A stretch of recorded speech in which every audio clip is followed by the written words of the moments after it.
Radhika recording studio Saharsa.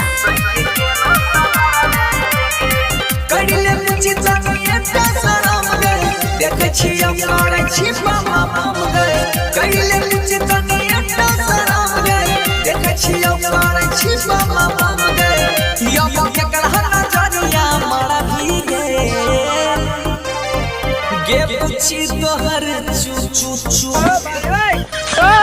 गे पूछी तोहर चुनरी नहीं संभारो सही के ना संभारवे गे पूछी तोहर चुनरी नहीं संभारो सही के ना संभारवे गे पूछी तोहर चुनरी नहीं संभारो सही के ना संभारवे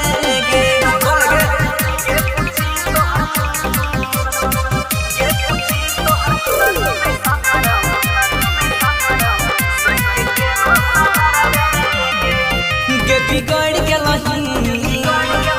तू सब बढ़ गेलही बिगड़ गेलही तू सब बढ़ गेलही ये ना तोहरे छिकिया छौलिया तू त छही के बेजोड़ तोहर नहीं छो कोनो जोड़ के झलकै छो तोड़ ढोढ़िया सब छोड़ा कहे छो तोरा माल के रखे बचा के अपन दोनों गाल के सब छोड़ा कहे छो तोरा माल के रखे बचा के अपन दोनों गाल के एक कते पसंद की झड़ा भीगे गे पूछी तोहर चुत गे पूछी तोहर चुनरी नहीं संभारो सही के ना संभारवे गे पूछी तोहर चुनरी नहीं संभारो सही के ना संभारवे गे पूछी तोहर चुनरी नहीं संभारो सही के ना संभारवे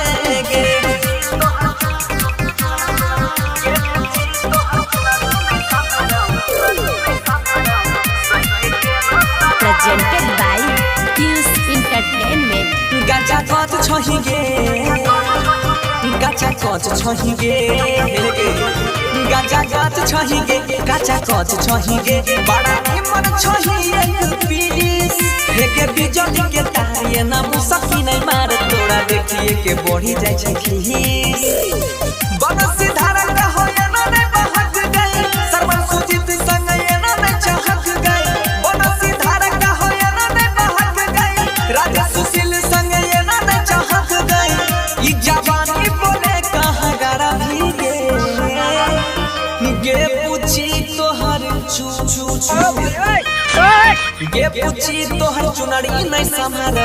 सही के ना संभारवी गे पूछी तोहर चुनरी नहीं संभारो सही के ना संभारवी